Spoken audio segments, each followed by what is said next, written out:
My family's world has been turned upside down. My mother has been diagnosed with breast cancer, a devastating blow to our lives. However, what's even more painful is that my father has chosen to abandon her in her time of need. He claims that he doesn't want to be tied down to an ailing partner, and I can only imagine the hurt my mother must be feeling. The doctor had forewarned my mother about the possibility of my father leaving her upon her diagnosis, and unfortunately, his prediction has come true. My father met him only once, yet his actions have left a lasting impact on our family. As someone who has known my father my entire life, I never thought he would be so heartless. I'm struggling to come to terms with his decision, and I'm consumed by anger and resentment.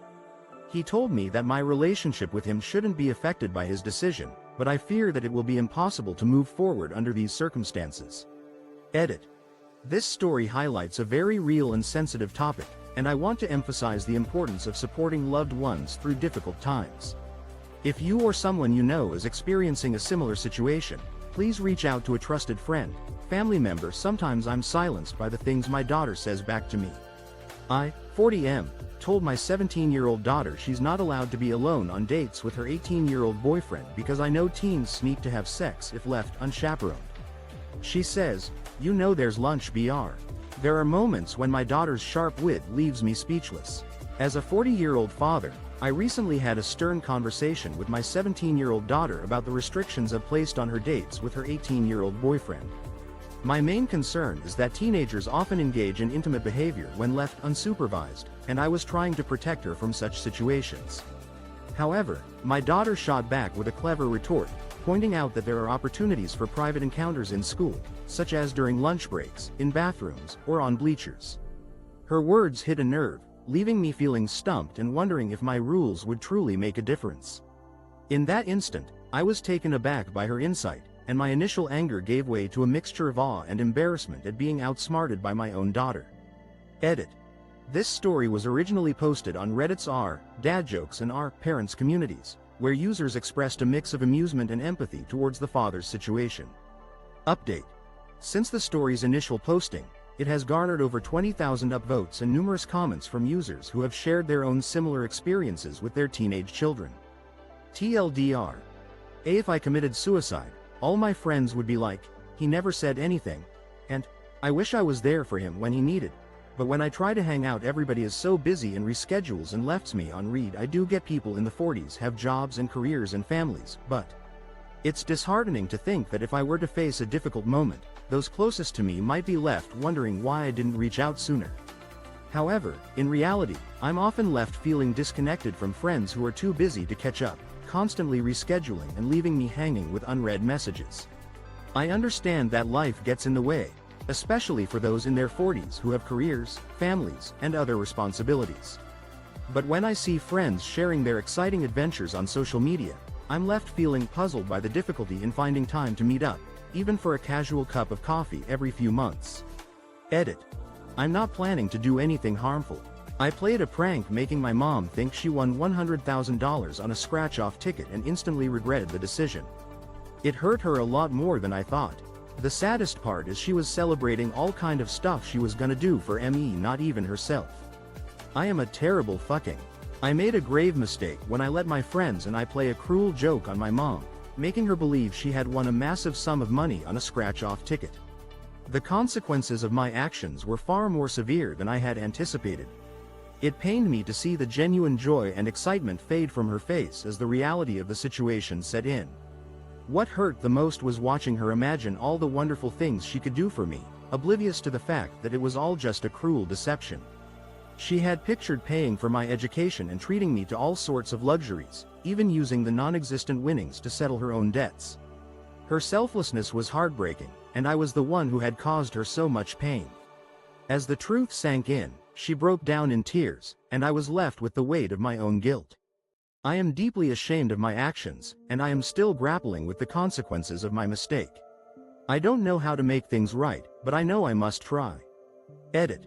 The story has been rewritten without any profanity. Update. The story does not contain any identifiable information that could potentially lead to the subject being identified. TLDR. The writer regretfully recounts "My country is dead, USA, I just learned Mitt Romney endorsed confirming a Supreme Court judge before the election. I am fucking done with my country. The Christian right has officially hijacked the USA. Their motives by definition are against my constitution, separation of church. A nation once proud is now on life support. Just discovered that Mitt Romney publicly expressed his support for confirming a Supreme Court nominee before the election. That was the final nail in the coffin for my faith in the United States.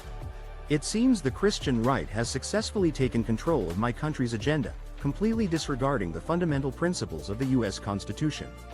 As a non-Christian, I feel utterly betrayed by the creeping influence of the Bible in shaping policy. The frontrunner for the Supreme Court position appears to be an advocate for theocracy, rather than upholding the separation of church and state. To anyone still backing the GOP's actions, I have nothing but contempt for your values. Edit: no changes made to this section. Update: no changes made to this section. TLDR: disillusioned with the USA after learning of Mitt Romney's endorsement of a Supreme Court nominee and the rising influence of the Christian right. My grandmother murdered my grandfather's first love. She confessed it to me on her deathbed, saying that when they were young, my grandfather was betrothed to another girl. But my grandmother stabbed her one night and took her purse to make it look like a robbery. Over the next, a dark family secret had been hidden for decades, one that my grandmother finally revealed to me before her passing. She confided in me that my grandfather had initially been promised to another woman, but a fateful encounter would change the course of their lives. According to my grandmother, she had confronted the other woman in a moment of desperation, taking a drastic action that would have far-reaching consequences. That night, my grandmother had taken a bold step, silencing the woman with a single, swift motion, and stealing her purse to disguise the crime as a robbery. The aftermath of the event would see my grandmother become a source of comfort for my grandfather, who was reeling from the loss of his intended. As the months passed, their relationship blossomed, and eventually, they became engaged. Decades would pass before my grandfather's life came to a close, unaware of the truth behind the supposed robbery that had brought him and my grandmother together. His passing left behind a legacy of unanswered questions, but the truth behind the family's complicated past would remain forever buried with my grandmother. My husband cheated on me. I want to have an abortion.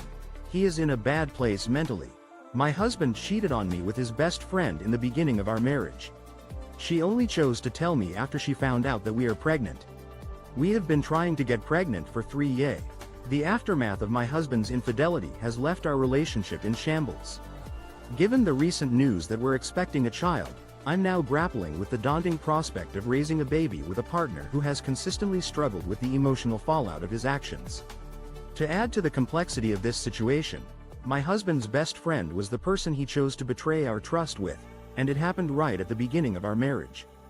This revelation was only shared with me after she discovered our pregnancy, a pregnancy that has been the culmination of 3 long years of trying, and a decade of marriage. The weight of responsibility for my husband's mental well-being now rests squarely on my shoulders, as I'm expected to be the pillar of strength in this troubled relationship. Meanwhile, I'm the one who's been wronged, left to pick up the pieces of a shattered trust and navigate the emotional turmoil that's gripping our family. Peanut M and Amp. Amp. Ms. are far superior than regular M and Amp. Amp. Ms. and I'm tired of people saying otherwise. There's nothing to say. Peanut M and Amp. Amp. Ms. are far superior for 2 reasons. 1, it has the perfect ratio of saltiness and sweet, and 2, it's peanuts with chocolate. There's nothing M. M and Amp. Amp. Ms. with peanuts are undoubtedly the superior choice, and it's high time people stop disputing this fact. There's no need for elaborate arguments. The excellence of Peanut M and Amp. Amp. Ms. can be attributed to 2 distinct advantages. Firstly, their flavor profile strikes the perfect balance between the savory taste of salt and the sweetness, creating an unparalleled taste experience. Secondly, the combination of peanuts and chocolate in each bite is an unbeatable combination. On the other hand, standard M and Amp. Ms. often overwhelm the palate with an overabundance of chocolate and lack the depth of flavor that the peanut variety possesses. That's all I have to say on the matter, and I appreciate your attention to this late-night commentary. I hope you all have a wonderful day. AITA for having tip removed at Subway? We went to Subway where my husband and I each ordered a pretzel and my 2 nieces each order a foot-long sub sandwich. I am the only one who got a drink, which they promptly handed me an empty cup and a straw to fill myself. When we checked, am I the asshole for refusing the tip at Subway? My husband and I stopped by Subway, and we ordered a pretzel for each of us. Our nieces also got footlong sub sandwiches, and I was the only one to order a drink. When they handed me an empty cup and straw for my beverage, I filled it myself before we checked out. Upon paying, the automated system added an 18% tip, totaling $7.94. I politely asked them to remove the tip, explaining that I only tip at establishments where service is provided at the table, I can enjoy my meal without interruptions, and the staff doesn't require me to get my own drink or clean up. TLDRI had a 20% tip automatically added to my Subway order, but I refused to pay it due to the self-service experience and lack of tableside service. As someone who uses Reddit daily, I honestly wouldn't mind one bit if the entire site shut down tomorrow. Reddit is a nice tool to find a lot of things you're interested in and expand upon your knowledge of those interests, but, unfortunately, it's populated by a large hive. If I'm being honest, I could easily live without Reddit if it were to disappear overnight. While the platform is helpful for discovering a wide variety of topics and learning more about things that interest me, it's also home to a significant number of individuals who appear to be consumed by their own insecurities and anxieties. Their primary fear is encountering someone with opposing views, and as a result, the community has a toxic atmosphere that feels reminiscent of a medieval witch hunt. In all honesty, if Reddit had to come to an end, I wouldn't lose any sleep over it. TLDR user expresses indifference to a hypothetical Reddit shutdown, citing the site's toxic community. Edit original post tone was strongly negative. Rewritten version maintains a similar sentiment, but with slightly more measured language. Update: no changes were made to the original statement of indifference towards a Reddit shutdown. My wife is leaving because she thinks I'm unfaithful with my married coworker. I'm not. She wrote a post here that went viral, and now she got all the reassurance she needed to believe that she's doing the right thing. She's the kindest, gentlest, funniest and most be. My partner has made the difficult decision to leave me, fueled by her suspicion that I'm being unfaithful to her with a colleague who's also married. This isn't true, and her doubts have only intensified with the widespread attention given to her online post. As a result, she's found the reassurance she needed to solidify her decision, convincing her that she's making the right choice. Despite her decision, I still see her as the most kind-hearted, gentle, witty, and breathtakingly beautiful person I've ever had the pleasure of knowing. I'm devoted to her, and she's the only one I've ever truly loved. My love for her knows no bounds. She has my complete devotion, and I'm committed to her with every fiber of my being. Those who know us can't believe what's happening, and the people who've witnessed our relationship firsthand are shocked by her decision. However, she chose to trust the opinions of strangers on the internet over the people who've known us and our relationship. Yesterday I learned what feels far worse than being turned down for a job after an interview, and that's being told that I was the best candidate by far. They really like me and that they couldn't think of a way I could have interviewed better. But they'd had an internal app. A harsh reality check came my way yesterday, one that left a deeper sting than rejection after a job interview. It's being told I was the standout candidate, that they genuinely connected with me and couldn't envision a better interview performance from anyone. Yet, they ultimately had to go with an internal applicant due to company policy. I'd been familiar with the phrase, "You can't win if you don't play," but now I've experienced firsthand the bitter taste of being ahead but falling short due to circumstances beyond my control. The added blow is that I had genuinely been drawn to this particular job. TLDR job candidate was told they were the best fit, but due to company policy, the company chose an internal applicant over them. AITA for avoiding taking classes taught by professors with accents? I am a college student who wears hearing aids, which help a lot, but I do still have diminished hearing. I struggle hearing in loud background noise or while talking to a person with an accent. When choosing claw, am I the asshole for avoiding classes taught by professors with foreign accents? As a college student who relies on hearing aids due to diminished hearing, I often face challenges in noisy environments or when interacting with individuals who speak with strong accents. In an effort to make learning easier for myself, I tend to select classes taught by professors with names that are commonly associated with English-speaking cultures. This preference came to light last week when I discussed it with my friend, a native English speaker who is of European descent. In response, he called me a racist and hasn't spoken to me since. Am I the asshole in this situation? You have heard this all before, but I regret convincing my wife to open our marriage. TLDR, I'm an idiot who thought I would be different than the other open marriage idiots with regrets on here. I made the most idiotic decision of my life. I felt things were lackluster and wasn't. A decision I've come to realize was a grave mistake has left me filled with regret. Despite the warnings and stories of others, I allowed my doubts and desires to cloud my judgment. Feeling unfulfilled in my marriage, I found myself drawn to a coworker and let my attraction get the best of me. Convinced that an open marriage would bring excitement and novelty, I urged my wife to reconsider our relationship. However, the outcome was far from what I had envisioned. The coworker's lack of interest not only left me feeling rejected but also led to a drastic shift in my wife's behavior.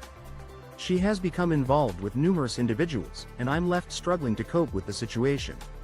Despite my efforts to discuss the matter, she refuses to re-establish the boundaries we once had.